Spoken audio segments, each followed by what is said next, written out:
சில பேரை பார்த்தீங்கன்னா எப்போ பார்த்தாலும் பிரச்சனையாகவே இருக்குதுங்கன்னு சொல்லிக்கிட்டே இருப்பாங்க. வாழ்க்கையே சோதனைங்க. எனக்கு நினைவு தெரிஞ்ச நாள்லேருந்து நான் நல்லாவே இல்லைங்க. 15 வயசில் இப்படி இருந்தேன், 20 வயசில் இப்படி இருந்தேன், 30 வயசில் இப்படி இருந்தேன், இப்போவும் இப்படி தான் இருக்கிறேன். முன்னேற்றமே இல்லைங்க.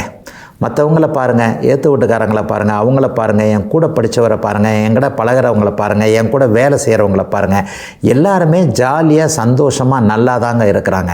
நான் தான் நல்லா இல்லைங்க. நீங்கள் வேணால் எப்படி வேணாலும் பாருங்கள், என் பக்கத்தில் உட்காந்து பாருங்கள், எனக்கு இருக்கிற பிரச்சனைகள்லாம் கேட்டு பாருங்கள், இப்படி இருக்கிறதே என்கின்ற மாதிரியாக மன அழுத்தத்தில் எப்போவுமே நல்லா இல்லைன்னு சொல்கிறாங்க இல்லையா? இவங்களுடைய ஜாதகம்லாம் எப்படி இருக்கும்னு பார்த்தீங்கன்னா, இந்த பாபத்துவம் என்று சொல்லப்படக்கூடிய அவயோக தசைகள் நடக்கக்கூடியவர்கள். லக்னாதிபதி ஒரு கெட்டு போயிட்டாருங்க, லக்னத்தில் போய் சனி உட்காந்துருக்கு, லக்னாதிபதி சனியோடு இருக்கிறாரு, அல்லது லக்னத்தில் முக்கூட்டு பாவகிரகங்கள்னு சொல்லுவோம் இல்லையா? சனி செவ்வாய் ராகு எல்லாம் சேர்ந்து லக்னத்தோட ராசியோடு இருக்கிறது. ராசியே அதாவது சந்திரனே அமாவாசை சந்திரனாகி இருள் சந்திரனாகி, அமாவாசைக்கு பக்கத்தில் வந்துட்டாலே இருளாகி வந்துடுறார் இல்லையா?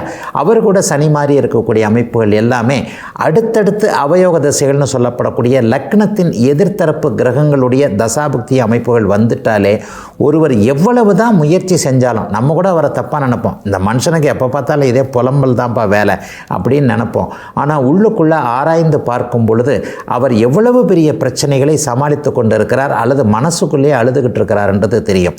எப்போது ஒருவருக்கு எதிர்த்தரப்பு கிரகங்கள் என்று சொல்லப்படக்கூடிய, அதாவது சுக்கிர அணி லக்னங்களுக்கு எதிர்த்தரப்பு கிரகங்கள்னால் சூரிய சந்திர செவ்வாய் குரு இந்த மாதிரியான கிரகங்களுடைய தசைகள், குரு அணி லக்னங்களுக்கு சனி சுக்கிர புதன் இந்த கிரகங்களுடைய தசைகள் வரும் பொழுது இந்த மேற்படி கிரகங்கள் பாபத்துவம் என்று சொல்லப்படக்கூடிய சனி செவ்வாய் ராகு கேதுக்களோடு சேர்ந்திருக்கின்ற நிலைமையில் ஒருவருக்கு தாழ முடியாத துன்பங்கள் துயரங்கள் அடுத்தடுத்து வந்துக்கிட்டே இருக்கும். இன்னொரு பக்கம் பார்த்தீங்கன்னா, ஒரு குடும்பத்தில் 4 பேர் இருப்பாங்க. அப்பா அம்மா மகன் மகள் இந்த மாதிரியான 4 பேர் கொண்ட குடும்பத்தில் அடுத்தடுத்து சில பேருக்கு 7 சனி அஷ்டம சனி வந்துக்கிட்டே இருக்கும். பக்கத்து ராசியிலே பிறந்திருப்பாங்க பாருங்கள்.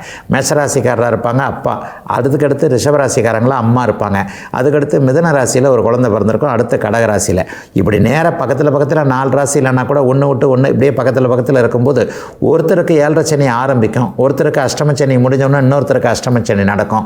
இந்த மாதிரியாக பார்த்தீங்கன்னா ஒரு 10-15 வருடங்களுக்கு 7 சனி அஷ்டம சனி கோச்சாரத்தில் கடுமையாக இருக்கின்ற சூழலில் அந்த ஒட்டுமொத்த குடும்பமும், குடும்ப தலைவர்னு சொல்லுவோம் இல்லையா, கணவன் அல்லது குடும்ப தலைவியாக மனைவி, இவங்க எல்லாருக்குமே மன அழுத்தம் கொடுக்கக்கூடிய அமைப்பு, பொருளாதார முன்னேற்றங்கள் இல்லாத ஒரு நிலைமை, ஏதாவது ஒரு வகையில் டக்குன்னு ஒரு சிக்கலில் மாட்டிக்கிறது, வேலை போயிடுறது, அல்லது யார்ட்டையாவது பணம் கொடுத்து ஏமாந்துடுறது, தேவையில்லாமல் ஒரு கடன் தொல்லை வருமானத்தில் முக்கால்வாசி அப்படியே வட்டி கட்டுறதுக்கே போகுதுன்ற மாதிரியாக எதற்கெடுத்தாலும் கோச்சார ரீதியாக இந்த மாதிரி சனியுடைய பெயர்ச்சிகள் நன்றாக இல்லாத நிலைமை, அல்லது 6-8 தசாபுக்தி அமைப்புகள் அப்படியே ஒரு மாதிரியாக இருக்கக்கூடிய சூழ்நிலையில் பார்த்தீங்கன்னா பெரும்பகுதி நாட்களில் இந்த மாதிரியாக சொல்லுபவர்களுக்கு கொஞ்சம் கஷ்ட நஷ்டங்கள் இருந்தாலும் கூட எப்போது நல்ல தசாபுக்தி அமைப்புகள் வருகிறதோ அப்போது அவர்களுக்கு மேன்மைகள் கிடைக்கக்கூடிய தன்மை, இந்த 7 அஷ்டம சனிகள் முழுவதுமாக குடும்பத்திலிருந்து விலகும் போது மிகப்பெரிய முன்னேற்றங்கள் இருக்கக்கூடிய அமைப்புகள் கண்டிப்பாக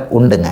இதுவரை 12 ராசிகளுக்கான இன்றைய ராசி பலன்களையும் ஜோதிட சந்தேகத்திற்கான விளக்கத்தையும் பார்த்தோம்.